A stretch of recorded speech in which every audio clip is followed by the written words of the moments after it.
అందరికీ నమస్కారం. తెలుగు స్టోరీస్ లైబ్రరీకి మీ అందరికీ స్వాగతం. ఇప్పుడు మనం వినబోయే సీరియల్ అడవి మల్లె 8వ భాగం. రచన వాసిరెడ్డి సీతాదేవి గారు.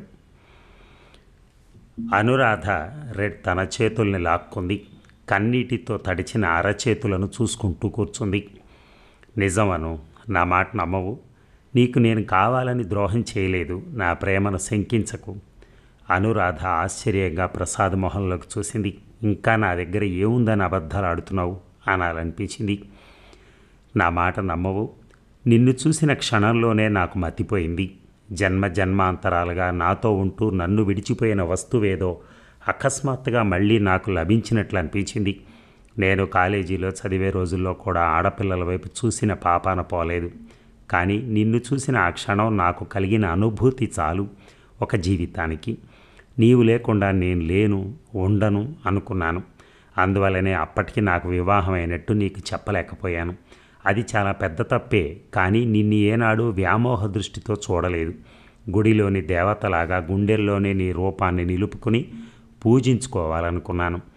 ప్రసాద్ ఓ క్షణం ఆగాడు. అనురాధ మౌనంగా చూస్తూ కూర్చుంది. ఆనాటి రాత్రి నీ జీవితంలో కాళరాత్రిగా మారింది. రోజులాగే ఆనాడు కూడా నువ్వు నా గదికి పాఠం చెప్పించుకోవటానికి వచ్చావు. ఆ రోజు తలంటు పోసుకున్నావు, వదులుగా జడ వేసుకున్నావు, ముఖం మీద కురులు. ఆగు, ఇక చెప్పకు రాక్షసుడా అని అరవాలనిపించింది. కానీ అనురాధ గొంతు పెగల్లేదు. ఆ నిమిషంలో నాకు మతిపోయింది. ఎవరో మంత్రి ఇచ్చినట్టు అయిపోయాను. వివేకం నశించింది, పశుత్వం విజృంభించింది. నేను అవివాహితుండని అనుకుంటున్న నువ్వు కూడా ఇంత అభ్యంతరం పెట్టలేదు. జరగరాంది జరిగిపోయింది. వాక్ ప్రవాహం ఆగిపోయింది. కొద్దిసేపు కణతలు నొక్కుంటూ కూర్చున్నాడు. రక్తనాళాలు తెగిపోతాయేమో అన్నంతగా తలలో పోటు ప్రారంభించింది. అంత జరిగిన తర్వాత కూడా నేను వివాహితుండని నీకు చెప్పలేదు. కారణం నిన్ను బాధ పెట్టడం ఇష్టం లేకే. అనురాధ తిరస్కారంగా నవ్వింది. అలా నవ్వకు. కావాలంటే తిట్టు, నీ చేత్తో ఇంత విషం తాగించు. కానీ నన్ను తిరస్కారంగా చూడకు, ఎగతాళిగా నవ్వకు. నేను చెప్పేది పూర్తిగా విను.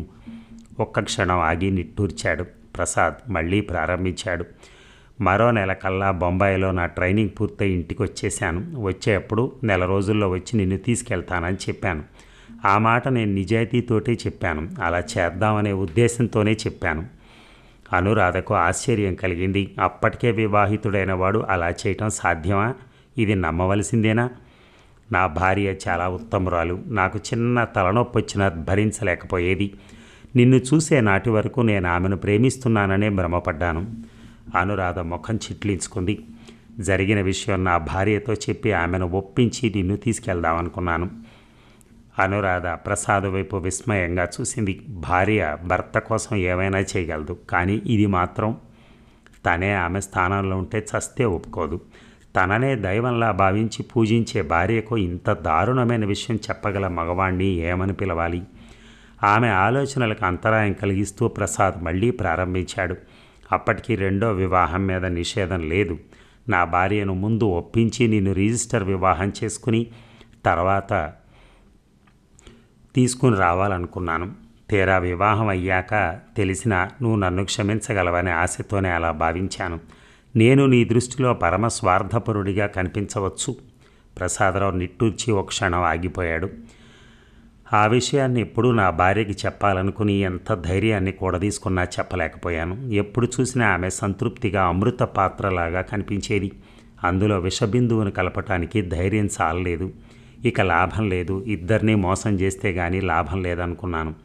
నిన్ను వివాహం చేసుకుని తీసుకొచ్చి ఇద్దరినీ ఒకేసారి ఒకరికొకరికి పరిచయం చేయాలనుకున్నాను. కానీ ఆ సన్నివేశాన్ని ఊహించుకుంటే పెనుగాలికి ఊగే వృక్షంలాగా అయిపోయేవాడిని. చివరికి ముందు నీ దగ్గర నిజం ఒప్పేసుకుని నీ సలహా ప్రకారం చేద్దామని నిర్ణయించుకున్నాను. సెలవు కూడా పెట్టాను. సెలవు ఇంకా మంజూరు కాలేదు. ఈ లోపల నా భార్యకు అకస్మాత్తుగా జబ్బు చేసింది. అది మసూచిగా తేలింది. అప్పటికే నాకు 3 సంవత్సరాల ఆడపిల్లుంది. నా భార్య ఆ వ్యాధితోనే పోయింది. ఆమె పోయినప్పుడు నాకు కలగవలసినంత బాధ కలగలేదేమోనని ఇప్పటికీ అనిపిస్తూ ఉంటుంది నాకు. నన్ను చూస్తుంటే నీకు అసహ్యం వేస్తుంది కదూ? నా భార్య అలా అకస్మాత్తుగా పోవటం నేను చేసిన పాపానికి శిక్షగా భావించాను. అలా అసహించుకున్నట్టు చూడకు అను. అది నేను భరించలేను. నేను చెప్పేదంతా విని నాకు ఏ శిక్ష అయినా విధించు. మరో నెలకల్లా నీకోసం బొంబాయి బయలుదేరాను. విధి నా పాపానికి అతి క్రూరంగా శిక్షిస్తాడని ఊహించుకోలేదు. కొత్త ఉత్సాహాన్ని కూడదీసుకుని నీకోసం బయలుదేరాను. నేను మీ ఇంటికి వెళ్ళినప్పుడు మీ నాన్నగారు ఇంట్లో లేరు. మీ అమ్మగారు నన్ను గుర్తించకపోవటం చూసి ఆశ్చర్యపోయాను. నీకోసం ముఖమంతా కళ్ళు చేసుకుని వాకిలి వైపు చూస్తున్నాను. కర్టెన్ కదిలింది. నా గుండెలు వేగంగా కొట్టుకోసాగాయి. కానీ నీకు బదులు వంటవాడు కనిపించాడు. నిన్ను పిలవమంటే వాడే విషయమంతా చెప్పాడు. నువ్వు అకస్మాత్తుగా ఇల్లు వదిలి వెళ్ళిపోయావని, మీ అమ్మగారికి మతిపోయిందని, మీ నాన్నగారు అవమానంతో దుఃఖంతో కుమిలి కృషించిపోతున్నారని చెప్పాడు. అది విన్న నా మానసిక పరిస్థితిని గురించి ఊహించుకోవాల్సిందే కానీ చెప్పలేను. అప్పటి నుంచి దాదాపు 2-3 సంవత్సరాలు నా ముఖాన్ని నేను అద్దంలో చూసుకోవటం కూడా మానేశాను. నిండా 30 సంవత్సరాలు లేని నన్ను అందరూ మళ్ళీ వివాహం చేసుకోమని బలవంతం చేశారు. కానీ ఆ మాట వినటం కూడా సహించలేకపోయాను. ఆ రోజు నుంచి నిన్ను తలుచుకుని బాధపడని రాత్రి, నన్ను నేను అసహించుకోని రోజూ లేదు. నా బిడ్డ కోసం బతకవలసి వచ్చింది. ప్రసాద్ స్వరం దుఃఖంతో పూడుకుపోయింది. అను, అలా అకస్మాత్తుగా ఇల్లు వదిలి ఎందుకు వెళ్ళిపోయావు? నువ్వు ఆ విధంగా చేయకుండా ఉంటే మన జీవితాలు ఇలా... అనురాధ తల ఎత్తి ప్రసాద్ మొహంలోకి నిర్లక్ష్యంగా చూసింది. ఆ చూపు నుంచి తప్పించుకోవటానికి ప్రసాద్ ముఖం దించుకున్నాడు. ఒక క్షణం ఇద్దరి మధ్య మౌనం. జరిగింది మర్చిపోయాను. ఇప్పటికైనా నా పాపానికి ప్రాయశ్చిత్తం చేసుకునే అవకాశాన్ని ఇవ్వు. నేను చాలా అదృష్టవంతుడిని. ఇంతకాలానికి నాకు లాభించావు. అనురాధ ప్రసాద్ మొహంలోకి అర్థం కానట్టుగా చూసింది. మన ఇంటికి వెళ్దాం లే అను. హేమ చాలా మంచి పిల్ల. ఆ పిల్లకు తల్లి లేని లోటు తీర్చు. అనురాధ ముఖం బాధతో బిగుసుకుపోవటాన్ని ప్రసాద్ గమనించలేదు. కానీ ఆమె మౌనాన్ని అంగీకారంగా ఊహించుకున్న ఆనందంతో ఒప్పుకుంటున్నావా అను? ఇప్పుడే కృష్ణారావు గారితో చెప్పేస్తాను. ఆయన కారులోనే మనం వెళ్ళిపోదాం అంటూ లేచిన ప్రసాద్ ఆగు అన్న అనురాధ కఠిన స్వరానికి ఉలిక్కిపడి కుప్పలా కూలిపోయాడు. కాదనకు అను 2 చేతులా పట్టుకున్నాడు. ఎక్కడికి? మీ ఇంటికా? ఏ హోదాలో? ఒక్కసారిగా చేతులు లాక్కుంది ప్రసాద్ చేతుల్లోంచి. నా ఇంటికి కాదు, మన ఇంటికి. ఇంకా ఏ హోదాతోనంటావా? అది నీకు నేను వేరే చెప్పాలా? ఆవేశంగా అన్నాడు ప్రసాద్. అనురాధ నిర్లక్ష్యంగా నవ్వింది. సరే, నేను వెళ్తున్నాను. కనీసం నా చావు వార్త విన్న తర్వాతైనా ఒకసారి మన ఇంట్లో కాలు పెట్టు. అంతే చాలు. నా ఆత్మకు శాంతి లభిస్తుంది. ఈసారి ప్రసాద్ స్వరంలో ఆవేశం స్థానాన్ని కోపం ఆక్రమించుకుంది. అనురాధ ప్రసాద్ మొహంలోకి దీక్షగా చూసింది. ఆ మొహంలో ఆమెకు నిజాయితీ కొట్ట వచ్చినట్టు కనిపించింది. అనురాధ కళ్ళల్లో నీరు తిరిగింది. అలా ఆవేశపడకు ప్రసాద్. ఈ వయసులో ఆవేశాన్ని అదుపులో పెట్టుకోవటం అవసరం. అనురాధ తిన్నగా ఎవరిదో విషాదగాథ చెప్తున్నట్టుగా తనకు తానే మాట్లాడుకుంటున్నట్టుగా ఎటో దూర తీరాల్లోకి చూస్తూ చెప్పుకుపోతోంది. ఒకప్పుడు నీ ఇంటికి పెళ్లి కూతురుగా రావాలని కలలు కన్నాను. నీకోసం కళ్ళల్లో ఒత్తులేసుకుని ఎదురు చూశాను. ప్రతి చిన్న వస్తువు కదలికలోనూ, ప్రతి చిన్న శబ్దంలోనూ నీ అడుగుల చప్పుడే విని కొండంత ఆశతో నీకోసం ఎదురు చూశాను. హృదయ కలశంలోని మధునంతా వెచ్చించి ఆకాంక్షలనే పుష్పాల్లో నింపాను. జీవితాన్నే నారగా పేని ఆ ఆశల పుష్పాలను అందంగా కూర్చి మాల కట్టాను. ఆ మాలతో నీ కంఠాన్ని అలంకరించాలనే ఆశతో నీకోసం అనుక్షణం ఎదురు చూశాను. చూస్తూ ఉండగానే మాల వాడిపోయింది, చివరికి ఎండిపోయింది. కానీ నువ్వు రాలేదు. ఆ మాలకు ఒకరి కంఠాన్ని అలంకరించే శక్తి ఏనాడో నశించింది. దాన్ని కదిలిస్తే ఆ పూలు రాలిపోతాయి. చివరికి మిగిలేది ఒట్టి నార మాత్రమే. ఆ నార ఒక కంఠానికి ఉరితాడు కాగలదేమో కానీ కంఠమాల మాత్రం కాలేదు. నన్ను ఇలాగే బ్రతకని. వేరే జీవితాన్ని భరించే శక్తి నాలో ఏనాడో నశించింది. అనురాధ కంఠంలో నిర్లిప్తత స్పష్టంగా కనిపిస్తోంది. అలా అనకు అను. నువ్వు నా భార్యవి. ఏనాటికి కనిపించిన ఆ స్థానం నీకు భద్రంగానే ఉంది. నా అపరాధాన్ని క్షమించి నాతో రా. అపరాధం, క్షమ. నిన్ను క్షమించే శక్తి నాలో లేదు. నిన్ను క్షమించవలసింది నేను కాదు. అనురాధ కంఠం రుద్ధమైంది. ఎవరో చెప్పు.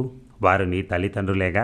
ఇవాళే బొంబాయి వెళ్ళి వారి పాదాల మీద పడి క్షమాపణ వేడుకుంటాను. వారు నన్ను క్షమిస్తారని నాకు నమ్మకం ఉంది అన్నాడు ప్రసాద్ ఉద్రేకంతో. తల్లి, తండ్రి, మళ్ళీ వారికి నేను బతికున్నట్టు తెలియటం కూడా నాకు ఇష్టం లేదు. నాలాంటి చరిత్రహీనురాల్ని కన్నందుకు ఫలితం వాళ్ళు అనుభవించి తీరాలి. ఆమె కంఠంలో కక్ష ఎవరి మీదో ఆమెకే తెలియదు. ఆశ్చర్యంగా చూశాడు ప్రసాద్. ఏమీ అర్థం కాలేదు. మరైతే ఎవరా మూడో వ్యక్తి? బుర్ర బద్దలు కొట్టుకున్న అర్థం కాలేదు. అర్థం కాలేదు కదూ. హెచ్చరిస్తున్నట్టున్న ఆమె మాటలకు తెల్లబోయి చుట్టం తప్ప జవాబు ఇవ్వలేకపోయాడు. అయితే అనురాధ మళ్ళీ వివాహం చేసుకుందా, లేక ఇంతకాలం తన కోసం ఎదురు చూస్తూ ఉంటుందనుకోవటంలో అర్థం లేదు. తన స్వార్థమే తనను అలా ఆలోచించనివ్వలేదు. చెప్పమంటావా? వినే ధైర్యం ఉందా? అనురాధ స్వరంలోని కాఠిన్యానికి ఇంకా తెల్లబోయాడు ప్రసాద్. మాట్లాడలేకపోయాడు. ఆ మూడో వ్యక్తి ఎవరో కాదు, నువ్వు నేను చేసిన పాపానికి ప్రతిఫలమైన ఒక అభాగ్యురాలు.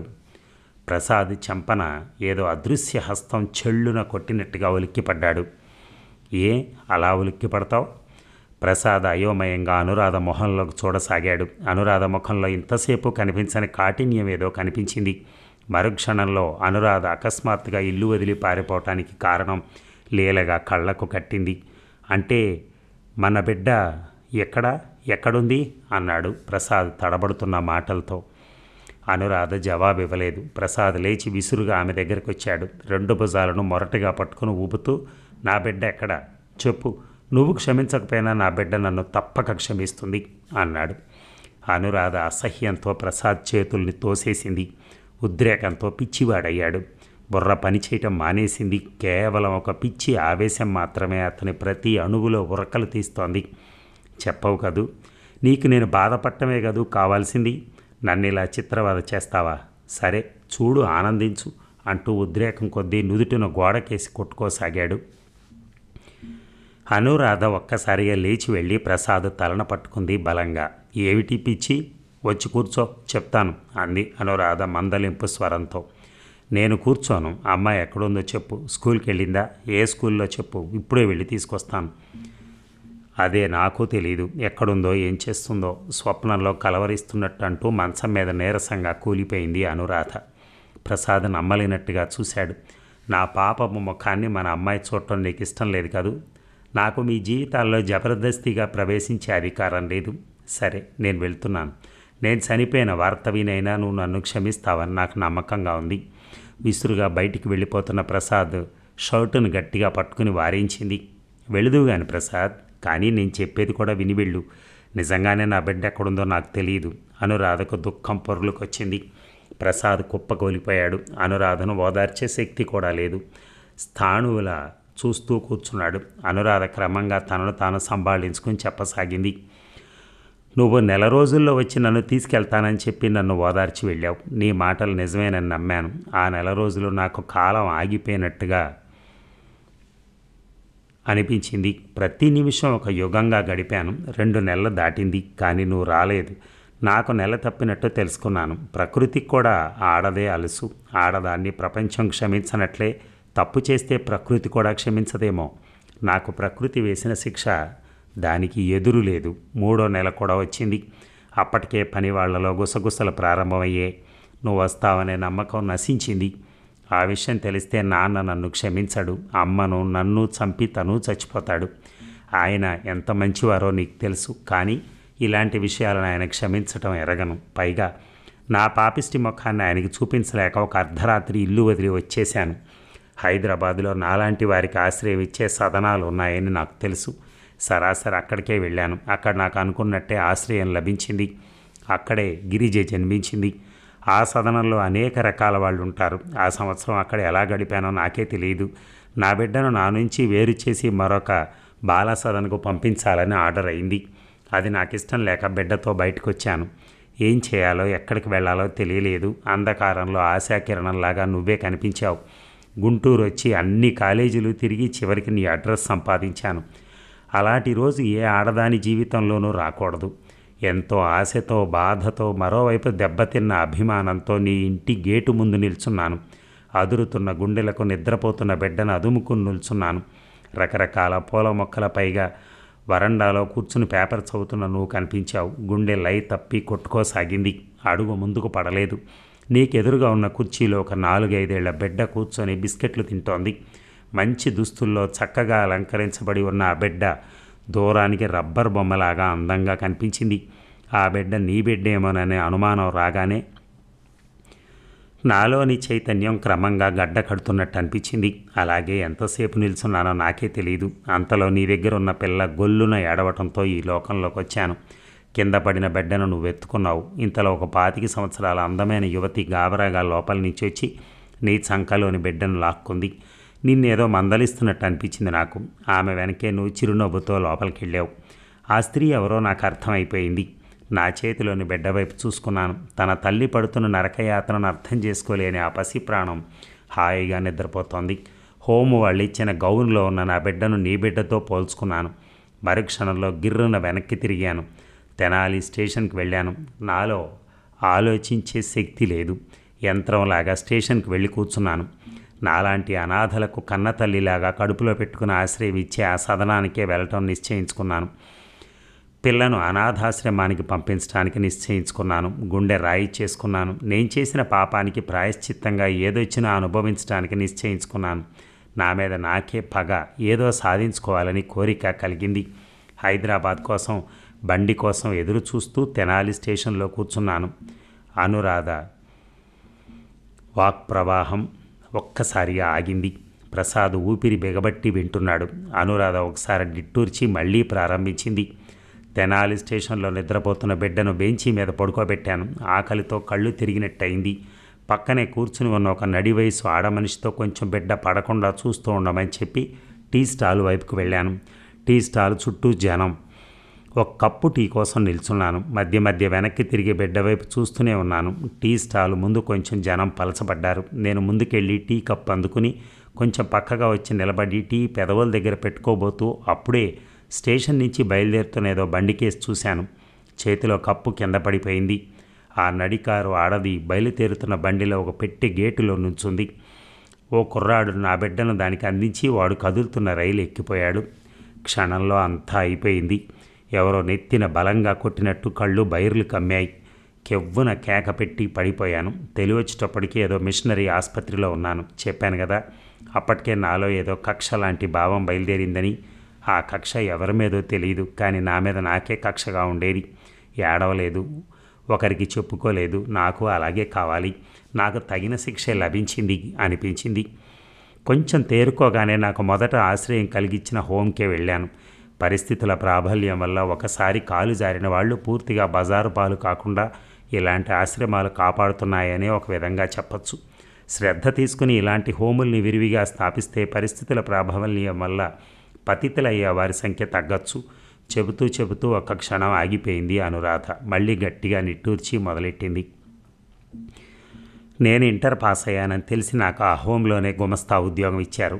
అక్కడే ఒక గదిలో ఉంటూ నాకు తోచిన రీతిన అమాయకులకు అనాథలకు తోడ్పడుతూ కాలక్షేపం చేయసాగాను. అది మరొక చిన్న ప్రపంచం. మనిషికో గాథ, ఆ గాథల వెనక బాధ. ఇలా 15 సంవత్సరాలు గడిచాయి. పూర్తిగా గత జీవితాన్ని మర్చిపోయాననే అనుకున్నాను. ఆగి ప్రసాద్ ముఖంలోకి చూసింది. ప్రసాదరావు ఆదుర్దాగా ఆ తర్వాత అన్నట్టుగా చూశాడు. ఆ హోంలోనే ఒక ముసల్ది ఆయాగా కొంతకాలం పనిచేస్తోంది. కొంతకాలంగా ఓ రోజు అకస్మాత్తుగా దానికి ఒళ్ళు పేలిపోయే జ్వరం వచ్చింది. నేను తీసుకెళ్ళి ఆసుపత్రిలో చేర్చాను. 3వ రోజు ఆసుపత్రి నుంచి ఆయా బతకదని తీసుకెళ్ళమని ఫోన్ వచ్చింది. నేను మ్యాట్రన్ వెళ్ళాం. నేను వెళ్ళి పిలిస్తే అతి కష్టం మీద కళ్ళు తెరిచింది. నన్ను పక్కనే కూర్చోమని సైగ చేసింది. చనిపోయే ముందు మనసులో ఉన్నది చెప్పటానికి ప్రాణి కొట్టుకుంటోందని విన్నాను. నేను వెంటనే ఆమె తల దగ్గర కూర్చుని దగ్గరగా వంగాను. నేను చాలా పాపాలు చేశాను. ఎందరి పిల్లలను తల్లుల నుంచి వేరు చేశాను. అతి కష్టం మీద అంది. కళ్ళు మూతలు పడ్డాయి. నాకు గుండెలు పిండినట్టయింది. ఆ పాపిష్టి దాని మొహం నుంచి కళ్ళు మళ్లించాను. అక్కడి నుంచి లేవబోయాను. తెనాలి ఆయాసం వచ్చింది. లేవబోయాను. నేను ఆదుర్దాగా మళ్ళీ ఆమె దగ్గరగా కూర్చుని ముఖంలోకి చూశాను. అతి కష్టం మీద కళ్ళను తెరుస్తూ ఒక పిల్లను తల్లి నుంచి వేరు చేశాను తెనాలి స్టేషన్లో. ఆ పిల్లను కొంతకాలం పెంచాను. నాకు తెలియకుండానే నాలోని మాతృత్వం ఒక్కసారి పొంగింది. ఆ పిల్ల ఇప్పుడు ఎక్కడుంది అని అడిగాను అనుకున్నాను. కానీ నా గొంతు పెగిలి ఆ మాటలు బయటకు వచ్చాయో లేదో కూడా నేను చెప్పలేను. ఆ పిల్ల గుంటూరు అనాథాశ్రమంలో ఉంది. నువ్వు తెచ్చి పెంచుకుంటావని మాటివ్వు, నా ప్రాణం పోతుంది అంటూ కళ్ళు మూసింది. ఓ క్షణం నేను స్తంభించిపోయాను. తేరుకుని ఆ పిల్ల పేరేమిటి, ఏ అనాథాశ్రమం అన్నాను ఆదుర్దాగా. అమ్మసల దాన్ని ఊపుతూ చేతులకు మానవ శరీరానికి బదులుగా ఏదో గట్టిగా తగిలింది. ప్రాణం పోయింది అంటూ నర్సు శవం మీద గుడ్డ గప్పింది. నేను ఏ జన్మలో ఏ పాపం చేశానో నేను ఆ మాత్రం జీవించడం కూడా భగవంతునికి ఇష్టం లేకపోయింది. ప్రతి క్షణం నా బిడ్డను చూడాలనే అశాంతి నన్ను పిచ్చిదాన్ని చేసేసింది. ఈ విషయం అంతా మా సూపరింటెండెంట్తో చెప్పాను. ఆమె గుంటూరు శరణాలయాలన్నిటికీ రాసింది. నాంచారమ్మ అనే ఆవిడ ఎవరు ఏ పిల్లను చేర్పించిన రికార్డులో లేవని జవాబులు వచ్చాయి. బహుశా ఆ ముసల్దాన్ అసలు పేరు నాంచారమ్మ కాకపోవచ్చు. పాపిష్టిదాన్ని పిల్ల పేరన్నా తెలుసుకోలేకపోయాను. నా బిడ్డ నాకు దొరకదు అనే భావాన్ని భరించలేకపోయాను. ఏనాటికైనా నా బిడ్డను చూడగలను అనే ఆశని పిచ్చిదానిలాగా పెంచుకున్నాను. ఏదో ఉద్యోగం సంపాదించుకుని గుంటూరు వెళ్ళాలని నిర్ణయించుకున్నాను. అది తెలిసిన మా సూపరింటెండెంట్ తెలిసిన వాళ్ళ ద్వారా నాకు ఉద్యోగాన్ని ఇప్పించారు. ఆ తర్వాత గిరిజ ఎక్కడుందో తెలుసుకోలేదా మరి? ఇంతసేపు ఊపిరి బిగబట్టి వింటున్న ప్రసాదరావు ప్రశ్నించాడు ఆదుర్దాగా. అనురాధ నిట్టూర్చింది. అన్ని శరణాలయాల్లోనూ వెదికాను, కానీ నా బిడ్డను ఎలా గుర్తించడం? నాకు తెలుసు వాళ్ళలో నా బిడ్డ ఉందని, కానీ కన్నబిడ్డ ఎదురుగా నిల్చొనున్నా తెలుసుకోలేని అసహాయురాల్ని. గిరిజ పేరుతో ఎవరూ లేరు, కానీ ఏనాటికైనా నా బిడ్డను నేను కలుసుకోగలను అనే ఆశ ఏ మూలో గోడు కట్టుకుని ఉంది నా హృదయంలో. ఆ ఆశతోనే జీవిస్తున్నాను. దీనికంతా కారకుణ్ణి నేనే కాదు, నిన్న భగవంతుడు కూడా అన్యాయం చేశాడు. అందటానికి సిద్ధంగా ఉన్న ప్రతి తరుణంలో నీకు దేన్ని అందకుండా చేశాడా భగవంతుడు. నువ్వు ఆ రోజు నా దగ్గరకు వచ్చావు, కానీ నన్ను కలుసుకోకుండానే వెళ్ళిపోయావు. ఆ రోజు నువ్వు చూసింది నా భార్యను కాదు, అప్పటికే నా భార్య చనిపోయింది. హేమకు ఆరోగ్యం సరిగా లేదని రాస్తే నా భార్య చెల్లెలు వచ్చి 1 నెల రోజులు ఉండి వెళ్ళింది. కనీసం ఆనాడైనా నేను నిన్ను చూడగలిగితే మన జీవితాలు మరోలా ఉండేవి నిట్టూర్చాడు ప్రసాదరావు. అనురాధ మౌనంగా కూర్చుంది. నా మాట విను అను, నా వెంట వచ్చేయి. మన అమ్మాయి ఎక్కడున్నా వెతికే బాధ్యత నాది అన్నాడు ప్రసాదరావు ఆప్యాయంగా అనురాధ చేతుల్ని తన చేతుల్లోకి తీసుకుంటూ. ఓ క్షణం ప్రసాదరావు ముఖంలోకి అదోలా చూసి చిన్నగా చేతుల్ని లాక్కుంది. రాలేను, నన్ను ఇలా బ్రతకని. ఏనాటికైనా గిరిజ కనిపించి నాన్న దగ్గరే ఉందాం అంటే అప్పుడు ఆ విషయం గురించి ఆలోచిస్తాను. అదేనా నీ నిర్ణయం? అదే, నన్ను బలవంతం చేయకు. పోనీ రోజుకొకసారి వచ్చి నిన్ను చూసి వెళ్తాను, దానికి అభ్యంతరం చెప్పవుగా? వీల్లేదు, నన్ను ఈ మాత్రం గౌరవంగానైనా బ్రతకని. నీకు రోజు వస్తూ ఉంటే నువ్వు చూసేవాళ్ళు ఏమనుకుంటారు? ఈ వయసులో అలాంటి అపోహలకు అవకాశం ఇచ్చే ధైర్యం సహనం నాకు లేవు. ఇప్పటికే నాకు కృష్ణారావు గారి మొహం చూడాలంటే చచ్చేంత సిగ్గుగా ఉంది. నువ్వెన్నన్నా చెప్పు, ఆ విషయంలో నేను ఒప్పుకోను. నిన్ను చూడకుండా నేను ఉండలేను. కృష్ణారావుతో అన్ని విషయాలు చెప్పేస్తాను. ప్రసాద్, గట్టిగా అరిచింది అనురాధ. ప్రసాద్ తొణకలేదు. అతని ధోరణి చాలా మొండిగా అన్నంత పని చేస్తాడా అనిపించింది అనురాధకి. అయితే నువ్వు నన్ను ఈ ఊళ్ళో ఉండనివ్వదలుచుకోలేదన్నమాట. సరే, ఈ రాత్రికే మళ్ళీ ఈ విశాల ప్రపంచంలోకి పొట్ట చేత్తో పట్టుకుని వెళ్ళిపోతాను. అనురాధ స్వరంలోని దృఢత్వానికి ప్రసాదరావు బెదిరిపోయాడు. అంత పని చేయకను, మళ్ళీ నా ముఖం నీకు చూపించను అంటూ దిగ్గున లేచాడు ప్రసాదరావు. విసురుగా వెళ్ళిపోబోయిన ప్రసాదరావు చేయి పట్టుకుంది అనురాధ. ఏమిటి అన్నట్టు విరక్తిగా చూశాడు ప్రసాదరావు అనురాధ ముఖంలోకి. ఎలాంటి అఘాయిత్యం చేయనని మాటివ్వు. నాకు అవసరమైనప్పుడు కబురు పంపిస్తాను, కనిపించాలి అంది అనురాధ కళ్ళనీళ్లతో. అలాగే అన్నాడు విసుగ్గా. బాధపడద్దు, ఎలాగైనా నా బిడ్డను నాకు చూపించడానికి ప్రయత్నించు. బరువుగా భారంగా బయటికి నడిచిన ప్రసాదరావును కళ్ళనీళ్లతో కనిపించినంత వరకు చూస్తూ సాగనంపింది అనురాధ. ఇక చంద్రం తలకు కట్టు కట్టించుకుని ఆసుపత్రి నుంచి తిరిగి వచ్చాడు. ఏదో పుస్తకం చదువుతున్న ప్రకాశం తలెత్తి ఏమన్నాడు డాక్టర్ అని అడిగాడు, పుస్తకాన్ని మూసి టేబుల్ మీద పెడుతూ. పెద్ద గాయమేం కాదు, 2 రోజులకొకసారి కట్టు మార్చాలట, మరో 10 రోజుల వరకు ఈ వేషం వేసుకోక తప్పదట అన్నాడు చంద్రన్ నవ్వుతూ. గౌరీ వంటింట్లోంచి వచ్చి గడపలో నిల్చుంది. తల మీదుగా గడ్డం కింద ముడితో కట్టులో చంద్రం గౌరీ కళ్లకు సరదాగా సినిమా హీరోలా కనిపించాడు. రెప్ప వేయకుండా అతన్నే చూస్తున్న గౌరీతో నవ్వుతూ, ఏమిటలా చూస్తున్నావు, చంద్రం అంత బాగున్నాడా అన్నాడు ప్రకాశం. గౌరీ సిగ్గుతో ముడుచుకుపోయింది. మల్లె మొగ్గలాగా ప్రకాశం పక్కున నవ్వాడు. గౌరీ తుర్రున వంటింట్లోకి పారిపోయింది. చంద్రం అదేమీ పట్టించుకున్నట్టుగా ప్రకాశం అంతవరకు చదువుతూ టేబుల్ మీద పెట్టిన పుస్తకాన్ని తీసుకుని తిరగవేయసాగాడు. మీ అన్నయ్య నిన్నొకసారి అర్జెంటుగా రమ్మన్నట్ట, ఎవరో వచ్చి వెళ్ళారు, ఎందుకో ఏమో, ఒకసారి వెళ్ళిరా అన్నాడు ప్రకాశం చంద్రం చేతిలోని పుస్తకాన్ని తీసుకుంటూ. వార్తాపత్రికలు న్యూస్ చదివి ఉంటాడు. 4 చివాట్లు వేయటానికి పిలిచుంటాడు. వెళ్ళనక్కర్లేదు. అంత అవసరమైన విషయాలుంటే తనే రావచ్చుగా అన్నాడు చంద్రం నిర్లక్ష్యంగా. మరీ అంత ఆడపిల్లలాగా అభిమానపడితే ఎలాగోయ్? నీతో మాట్లాడటానికి కబురు చేసే హక్కు లేదా మీ అన్నకి? పైగా చిన్నప్పటి నుంచి పెంచినవాడు, తండ్రి తర్వాత తండ్రి అంతటి వాడు. అంత నిరసనగా మాట్లాడకు. నాకంటే ఎక్కువ చదివిన వాడివి, పెద్ద రచయితవి, కానీ అప్పుడప్పుడు చాలా పసిపిల్లవాళ్ళ మాట్లాడుతూ ఉంటావు. ఆ వార్త చదివి నీ అన్న బాధపడటంలో అసహజం నాకేం కనిపించలేదు అన్నాడు ప్రకాశం. బాధపడి ఉండడు, అవమానంగా తలిచి ఉంటాడు అన్నాడు చంద్రం నిష్ఠూరంగా. అది కూడా అసహజం కాదు. ఆ వార్త చదివిన నాకే చిన్నతనం అనిపించింది. మరి మీ అన్నకు నిన్ను ప్రేమించేవాళ్ళను కూడా అలా అనిపించడంలో ఆశ్చర్యమేం లేదే. కొంతకాలంగా నేనే చెప్పాలనుకుంటున్నాను. ఇప్పుడు అవకాశం వచ్చింది కాబట్టి చెప్తున్నాను. నీ మంచిని, నీ ఉజ్వల భవిష్యత్తుని చూడాలని కోరేవాళ్లలో నేను ఒకడిని. నువ్వు గొప్పవాడిగా ఇక్కడ వాళ్ళంతా గుర్తించాలని నా తాపత్రయం. ఇంత ఉపోద్ఘాతం ఎందుకు చెప్తున్నావో అర్థమైంది అన్నాడు చంద్రం చిరుకోపంతో. అదే నాకు కావాల్సింది కూడా. నన్ను అర్థం చేసుకో. నా మాట విని ఇక్కడి నుంచి వెళ్ళిపో. ఎవరు ఎక్కడుండాలో అక్కడే ఉండటం మంచిది. మనం రోజూ కలుసుకోవచ్చు, ఒక ఊళ్ళోనే ఉంటాంగా. పెద్దవాళ్ల మీద అంత పంతం పనికిరాదు. రాత్రి జరిగిన సంఘటనలో నీ స్థానంలో నేనున్నాననుకో, పత్రికలో అలాంటి వార్తకు స్థానం ఉండేది కాదు. ఇలాంటివి కూలీ నాలి చేసుకుని బ్రతికే జనంలో మామూలే అని ఎవరూ పట్టించుకునేవారు కాదు. అన్నయ్య ఇంటికొచ్చేయమంటే వెళ్ళిపో. ఎలా అనకపోయినా నీ ఇంటికి నువ్వు వెళ్ళటానికి అభిమానం ఏమిటి? అయ్యిందా నీ ఉపన్యాసం? వెళ్ళిపోతాను. ఈ ఊరు విడిచే వెళ్ళిపోతాను, సరేనా అన్నాడు చంద్రం వస్తున్న కోపాన్ని అణుచుకుంటూ. ఫూల్లా మాట్లాడకు. ఎంతో చదివావు, విజ్ఞానాన్ని ఆర్జించుకున్నావు, కానీ లోకజ్ఞానం శూన్యం. ఎలా బ్రతకగలవోయ్? నీ మనసుకు చాలా పెద్ద గాయమే తగిలిందని నాకు తెలుసు, కానీ ఏ బంధాన్నైనా మనం తెగేంతవరకు లాక్కూడదు. హేమ విముఖతకు కారణం కూడా ఆలోచించవు. కేవలం బాధపడతావు. నువ్వు ఇలాంటి ప్రదేశాల్లో ఉంటూ మాలాంటి వాళ్లతో తిరుగుతూ ఉంటే ఆ అమ్మాయి నిన్ను ఎలా అర్థం చేసుకుంటుందో ఒక్కసారైనా ఆలోచించావా? మందలిస్తున్నట్టుగా అన్నాడు ప్రకాశం. అంటే నువ్వు అంతస్తుల్ని మర్చిపోలేకుండా ఉన్నావన్నమాట అన్నాడు చంద్రం ఆశ్చర్యంగా. అంతస్తుల్ని మనం మర్చిపోవాలన్నా సంఘం మనల్ని మర్చిపోనివ్వదు. అనుక్షణం ఆ అంతస్తులు అడ్డు వస్తూనే ఉంటాయి. అవి ఒకరిద్దరి ప్రయత్నంతో తొలగిపోయేవి కావు. అంతస్తులు అడ్డురాని సమాజం ఏర్పడటానికి ఇంకా చాలా కాలం పడుతుంది. అలాంటప్పుడు ఎవరి స్థానంలో వాళ్ళు ఉండటమే మంచిది.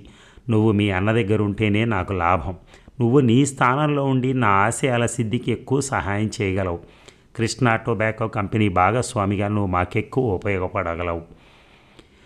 చంద్రం మౌనంగా వింటున్నాడు. చంద్రం తన అభిప్రాయాలను కొంతవరకు అర్థం చేసుకుని ఆలోచిస్తున్నాడని తెలుసుకుని ప్రకాశం లోపల సంతోషించాడు. వంటింటి గడపకు చేరబడి వాళ్ళిద్దరి సంభాషణ వింటున్న గౌరీ చలనరహితంగా స్తంభించిపోయింది. చంద్రం జవాబు వినటానికి శక్తిని అంతా కూడదీసుకుంటూ ఊపిరి బిగబట్టి కూర్చుంది. ప్రకాశం చెప్పింది కొంతవరకు సబబుగానే ఉందనుకున్నాడు చంద్రం. నిజమే, తనకు లోకజ్ఞానం తక్కువ. హేమను ఆమె పరిస్థితుల్లో ఉంచి అర్థం చేసుకోవటానికి తను ప్రయత్నించలేదు. హేమ మధ్య తన మధ్య ఉన్న ఘాతానికి కారణాన్ని తను ఆలోచించడానికి ప్రయత్నం కూడా చేయలేదు. అవును, తన ఇంటికి తను వెళ్ళటానికి ఒకరి ఆహ్వానం ఎందుకు? పైగా తను ప్రకాశానికి ఏ సహాయం చేయకపోక ఒక బరువుగా తయారయ్యాడు. ఏమిటో అంత ఆలోచన? సరే, నేను చెప్పాల్సింది నా బాధ్యత కాబట్టి చెప్పాను. ఆ తర్వాత నీ ఇష్టం. నువ్వు నా దగ్గర ఉంటే నాకు అంతకంటే సంతోషం మరొకట్లేదు అన్నాడు ప్రకాశం తేలిగ్గా నవ్వటానికి ప్రయత్నిస్తూ. నువ్వు చెప్పింది ఏది చేయలేదు, అలాగే వెళ్తాను అన్నాడు చంద్రం. ఆ వెళ్ళటం తర్వాత చూసుకోవచ్చు. ముందు అన్నయ్య ఎందుకు కబురు పంపించాడో ఒకసారి వెళ్ళిరా. సాయంకాలం వెళ్తానే. కాదు, ఇప్పుడే వెళ్ళు. అర్జెంటుగా రమ్మని కబురు పంపించాడు. ఆఫీస్కి వెళ్ళి ఏమిటో అడిగి త్వరగా వచ్చేయి. నువ్వు వచ్చాకనే భోజనం చేద్దాం అన్నాడు ప్రకాశం. అలాగే, త్వరగా వచ్చేస్తాను అంటూ వెళ్ళిపోయాడు చంద్రం. చంద్రం అలా గడప దిగాడో లేదో గౌరీ సుడిగాలిలా వచ్చి నిల్చుంది ప్రకాశం ముందు. స్నానం చేయటానికి షర్టు గుండీలు తీసుకుంటూ నిల్చున్న ప్రకాశం అలా అంత దగ్గరగా వచ్చి నిల్చున్న గౌరీ ముఖంలోకి ఆశ్చర్యంగా చూశాడు. మరుక్షణంలోనే గౌరీ ప్రకాశం షర్టుని గుండెల దగ్గర పెట్టుకుని 2 చేతులతో ఆవేశంగా లాగింది. షర్టు చిరిగింది. ప్రకాశం కొయ్య బారిపోయాడు. మరో నిమిషంలో ఏదో తెలియని ఆవేశంతో అతని ఒక చెయ్యి గౌరీ నడుం చుట్టింది. మరో చేత్తో జడపట్టుకుని గౌరీ తలను వెనక్కి లాగి ఆమె ముఖం మీదకి వంగి ఆమె కళ్ళల్లో దేన్నో వెతకబోయాడు. ఆ కళ్ళల్లో కోపం, ఉద్రేకం. ప్రకాశం చెంప చెళ్ళుమంది. ఉలిక్కిపడి ప్రకాశం గౌరీని దూరంగా నెట్టేశాడు. విసురుగా వెళ్ళి కుర్చీ మీద పడింది. కుర్చీతో పాటు గౌరీ కూడా కింద పడింది. మరుక్షణంలోనే లేచి నిల్చుంది. కోపంతో బుసలు కొడుతూ నిల్చున్న గౌరీని ప్రకాశం తెల్లమొహం వేసి చూస్తున్నాడు. మండుతున్న చెంప, చిరిగిన షర్టు ప్రకాశాన్ని ఈ లోకంలోకి తెచ్చాయి. కానీ గౌరీ ప్రవర్తన అర్థం కాలేదు. నువ్వు దొంగవి, మోసగాడివి, ఇదంతా నువ్వే చేస్తున్నావు, కక్షగా అరిచింది గౌరీ. ప్రకాశం ఆశ్చర్యానికి అంతులేదు. అయోమయంగా చూశాడు గౌరీ వైపు. నాకు ముందు నుంచి తెలుసు నువ్వే ఇదంతా చేస్తున్నావని. చంద్రం బాబుని ఇక్కడి నుంచి తరిమేయాలని చూస్తున్నావు. ప్రకాశం చిన్న కళ్ళు విస్మయంతో విచ్చుకున్నాయి. నువ్వే చంద్రాన్ని ఆ అమ్మాయి దగ్గరికి వెళ్ళమని చెప్తున్నావు. చంద్రం బాబుకి నేనంటే ఇష్టమే. చంద్రం బాబును వెళ్ళగొట్టి నన్ను పెళ్లి చేసుకోవాలని చూస్తున్నావు. గౌరీ స్వరంలో కోపస్థాయి పెరగసాగింది. ప్రకాశం మరీ తెల్లబోయాడు. నేను చచ్చిపోతాను, కానీ నిన్ను మాత్రం చేసుకోను అంటున్న గౌరీ ఒక్కసారి అరచేతుల్లో ముఖం దాచుకుని వెక్కి వెక్కి ఏడవసాగింది. ప్రకాశం నిలుచున్న చోటనే కొయ్యబారిపోయాడు. బుర్ర పూర్తిగా పనిచేయటం మానేసింది. ఒక పర్లాంగు దూరం వెళ్ళిన చంద్రం తను పర్సు పంచిపోయినట్టు తెలుసుకుని తిరిగి వచ్చాడు. గోడకు చేరగిలబడి అరచేతుల్లో ముఖాన్ని దాచుకుని వెక్కి వెక్కి ఏడుస్తున్న గౌరీని, అల్లంత దూరంలో చిరిగిన షర్టుతో కొయ్యబారి నిల్చునున్న ప్రకాశాన్ని చంద్రం విస్మయంతో మార్చి మార్చి చూశాడు. వెంటనే పరిస్థితి మరోలా ఊహించుకున్నాడు. చంద్రం మనస్సు జుగుప్సతో నిండిపోయింది. ప్రకాశం కూడా చాలామంది మగవాళ్ళలాగే ప్రవర్తించాడా? ఒంటరిగా అసహాయంగా ఉన్న ఆడదాని పట్ల అందరూ మగవాళ్ళు ఒకేలా ప్రవర్తిస్తారా? ఆ క్షణంలో వాళ్ళ అభిప్రాయాలు, ఆదర్శాలు ఏమవుతాయి? అందుకేనేమో ప్రకాశం తనను అప్పటికప్పుడు అంత ఉపన్యాసం ఇచ్చి బయటికి నెట్టాడు. చంద్రం మనస్సు చీదర చీదరగా ఉంది. గౌరీ పట్ల జాలి కట్టలు తెంచుకుంది. చంద్రాన్ని చూసిన ప్రకాశం క్రమంగా ఈ లోకంలోకి వచ్చారు. ఏదో చెప్పాలని చంద్రం మొహంలోకి చూశాడు. చంద్రం కళ్ళల్లో తిరస్కారం, ముఖంలో ఏవగింపు. ప్రకాశం అంతరాంతరాల్లో ఏదో కలుక్కుమంది. చంద్రం తననంత నీచంగా అర్థం చేసుకున్నాడా? ఒకవైపు సిగ్గు, మరోవైపు అవమానంతో చంద్రం ముందు నిల్చోలేక గబగబా బయటికి వెళ్ళిపోయాడు ప్రకాశం అలా వెళ్ళిపోవటం చంద్రం అనుమానాన్ని మరీ బలపరిచింది. వెళ్ళిపోతున్న ప్రకాశాన్ని పుట్టలోకి పోతున్న పామును చూసినట్టు చూశాడు చంద్రం. ప్రకాశం అయిపోయాడు. అదే మరొకరైతే రక్తం కళ్ళ చూసి ఉందును అనుకున్నాడు.